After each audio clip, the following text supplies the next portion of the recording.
Hey there, it's Derek from Pacific Coast Auto in Japan here, and we're looking at a 1992 Land Cruiser 80. This one here might be the best Land Cruiser 80 in the world. The reason for that is because it has just been restored by Toyota, of all people, costing around $28,000 to restore it. Really crazy. The full exterior, engine has both been restored. Interior's been mostly restored. Using old pieces. There was nothing new, I guess, that you could put in there. But we'll take a look at the vehicle. This is really fantastic. You see here 304,000 kilometers on it, but at 280 something, it was sent in to Toyota to be restored. Definitely that guy didn't get his money back out of that, but for a while he had the best Land Cruiser in Japan. Pretty crazy. Absolutely crazy. So first off, the engine here, the timing belt was changed in 2016 at 283,000 kilometers. And then just look at the auction sheet here, and it says at 283,000 kilometers, an overhaul. Now, they didn't really say exactly what it was. I suspect they're talking about the engine, but it wasn't just the engine. It was the exterior and interior that have been refreshed. And I think those were done by Toyota because we did get a receipt for it and we could see how much it cost. Kind of crazy that the seller didn't say how much that cost on the auction sheet, but he didn't. And we got a lucky buy on this one. One of the luckiest buys I think that we ever got on this one for this car. So pretty fantastic. Engine, oil, coolant, both of those are perfect. Really nothing to be said about that. Looks like the brakes have been replaced at some point. This is the turbo diesel engine, the 1HD, known to be extremely reliable and very good condition engine. Close this up, have a look at it. So it's had a full repaint. There's a bit of paint wave on it, but I've really never seen an 80 series that looks quite like this. Look, this one even has the electric winch on the front, underneath this cover. I've never seen a cover that looks that good. I've never seen bumpers or over fenders that look this good. It's been painted in this champagne gold color, which is the original color for it. It just looks fantastic. It's unbelievable. I'll go ahead and translate this auction inspection sheet here. This is a 1992 Land Cruiser 80 VX Limited with a sunroof, 4200cc turbo diesel engine, four-wheel drive. This one even has the locking diffs. Let me just show you. It's the full locking diffs. You can either get this with the locking center, or an optional locking center with a rear, or an optional locking center with locking rear and locking front. So it has the everything. Pretty cool. Steering wheel's good. Interior, oh, it's good. This is a 9.9 out of 10 for a type of vehicle that is rarely above a 7 out of 10. Oh, I have the mirror folded in. My apologies. Oh, but while we're at it, why don't we look at how nice the paint is on the mirror? Like, how do you even do that? They might have gotten a new old stock mirror. I would not be surprised if this is not, it hasn't been repainted. It's just new old stock. Okay, so what do we got here? 304,770 kilometers, still had current registration on it. It's an automatic transmission, auction grade 3, interior B. Really, this should be an auction grade 4, but a repaint on a car, typically it's hard to get a 4 with a repaint. Sales points are four-wheel drive, electric sunroof, aftermarket Navi with a digital TV tuner, cruise control, and electric winch. Notes section here says fog lamps, rear mount spare tire, 16-inch aftermarket wheels, hot and cool box, seat heaters, leather-wrapped steering wheel. I think that's been replaced with a used one in very good condition. Drive recorder, toll collection box, central locking, and it says Toyota at the Toyota Corolla dealer at 283,600 kilometers, overhaul. That's all it says about it. Okay, warranty papers, owner's manual. The report here says, these are extra notes that have been written down below here. Purchase from user, first time at auction, and then the report. Electric folding mirror doesn't work. This one does work. The one on the other side doesn't work. Okay, aftermarket suspension with a question mark. It's been replaced to Bilstein suspension, original height. So you can see there. Steering wheel scratched, seat wear, interior dirty, underside surface rust. It looks very, very near spotless underneath. Various scratches, dents, repairs, and paint wave. W2 on the car. That means repainted, windshield rock chip, and basically no damage anywhere. It says A2 here on the front bumper. I did take a few pictures of, did it say A2? Let me just double check that. No, just A on the front. There are some rock chips right here. This one here being the biggest, but other ones as well.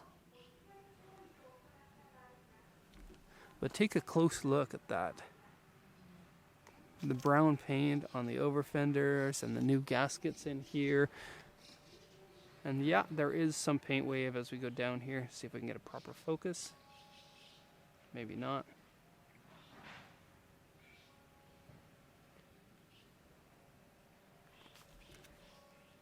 Okay, so let's do it once around so you can see it from all different angles. It's not even lunchtime yet, and it's kind of dark here today.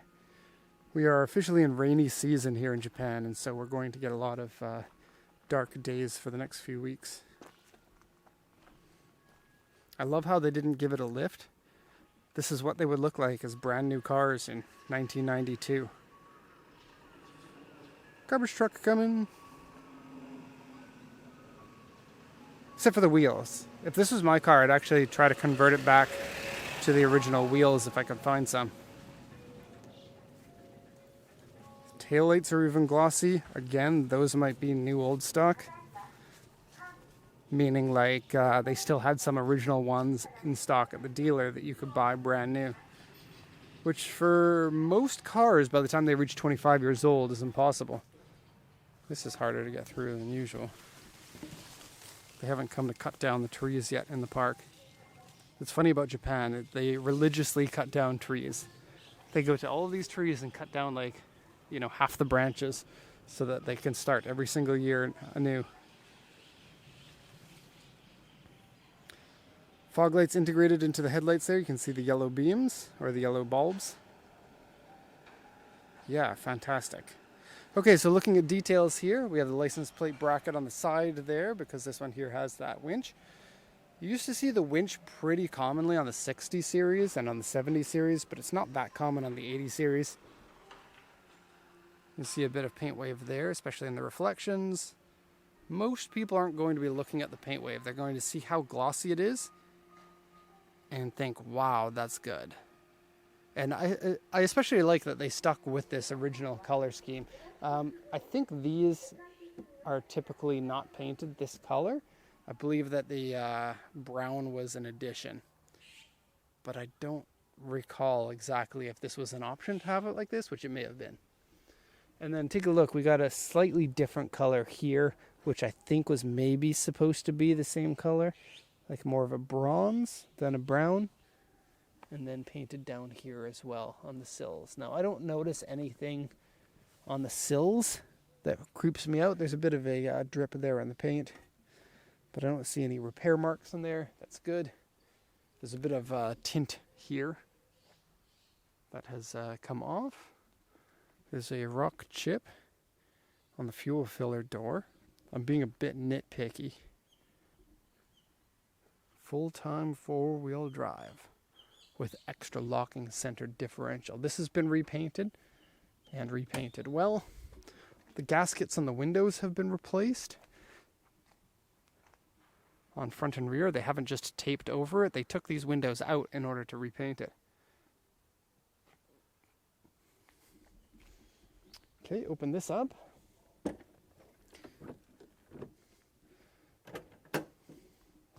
All the carpet is in good condition. Has been cleaned or extracted recently. This is a high pile carpet, kind of like 1970s feeling. They typically get really gross over time. Trunks not so much as the interior ones, like in the door card has it as well. But that's lovely, look at that. Not very many scratches on the interior here. Hard to believe it has 300,000 kilometers, but I think a lot of this interior was actually replaced if it couldn't be cleaned enough. One thing that you will notice though, there's a chip in the tint there. One thing you will notice is the seats inside, they are pilled because of the way that they were cleaned, and it's a little bit distracting. That's why this doesn't get a full 10 out of 10. Just small things. You can absolutely keep those seats and steering wheel and everything as is, and people will be impressed, but it is something that shows the age of the car a little bit. Go to the interior here. Door cards are generally good, but each one has like these marks on it as if there was some sort of a cover put on it at some point. Okay. Seats here are generally better than the front seats. I really don't have any complaints about these seats. These ones look great. Carpets again also look great. The Land Cruiser logo here and on the front floor mat is a little bit broken. Front seats. Oh, headliner also has some discoloration, like it's been smoked in. Now I couldn't smell any cigarettes. It smells quite nice inside it. I don't think that the previous owner smoked in like the last 10 years. Ashtray doesn't have any marks in it, but I believe it has been smoked in.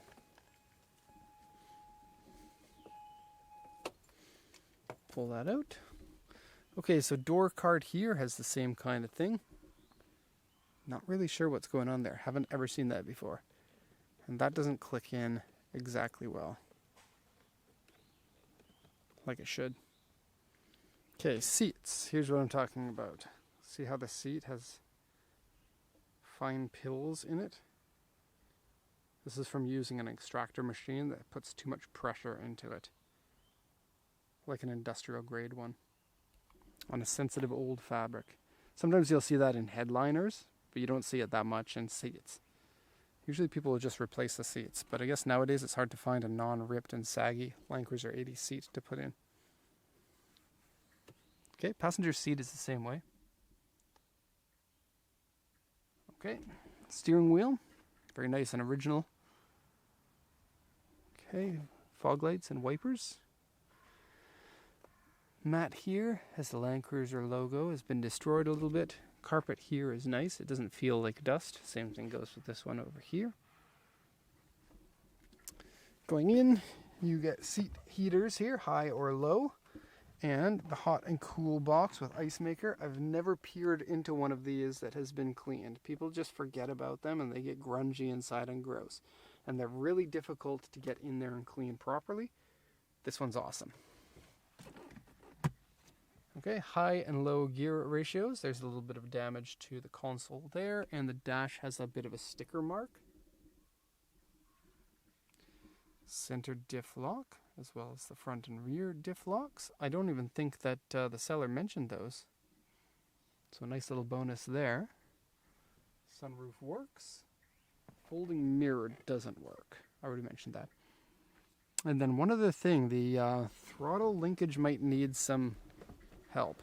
It's about twice as hard as it usually is to press the throttle. I guess it's not called a throttle, the accelerator pedal. And so that, like, it works properly, it's just harder to push, which makes driving it not as fun. Okay, not much else to say in here. No cracks in the dashboard, which is, oh, there is one other thing. This is loose.